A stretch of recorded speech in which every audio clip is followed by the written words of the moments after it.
শুক্রবার থেকে টানা দুর্যোগে বিপর্যস্ত দক্ষিণ চব্বিশ পরগনায় লাগাতার ভারী বৃষ্টি সঙ্গে ঝোড়ো বাতাস বইছে। এরই মধ্যে বঙ্গোপসাগরে ইলিশ ধরতে যাওয়া 3টি মৎস্যজীবী ট্রলার সহ 46 জন মৎস্যজীবীর সঙ্গে যোগাযোগ করা যাচ্ছে না।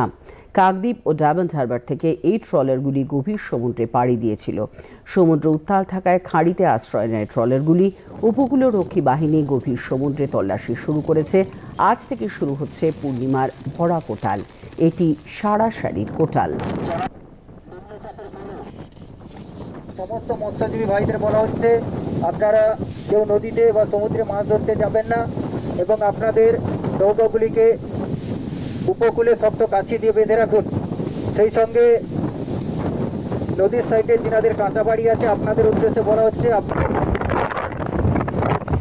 আইএমডি থেকে এবং মৎস্য দপ্তর থেকে একটা নিষেধাজ্ঞাও দিয়েছিল যে 12 তারিখ থেকে 15 তারিখ পর্যন্ত কোনো যেন সমুদ্রে মাছ ধরতে না যায়। তো সে মতো আমাদের ট্রলারগুলোর কাছে ওইসব বার্তা পৌঁছে যায়।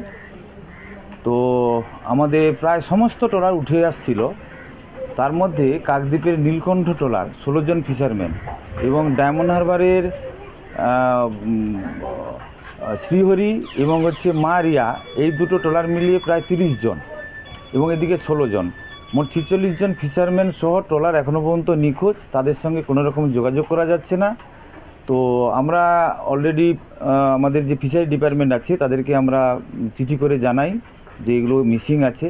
তো ফিশারি ডিপার্টমেন্ট অলরেডি গতকালই কোস্টগার্ড হলদিয়াকে জানিয়েছে যে এই ট্রলারগুলো এবং লোকগুলোকে উদ্ধার করে আনার জন্য। তো আজকে সকাল পর্যন্ত যা কথা হয়েছে যে কোস্টগার্ড তারা মুভমেন্ট করেছে। কোস্টগার্ড অলরেডি ওই ট্রলারের নাকি কাছাকাছি চলে গেছে।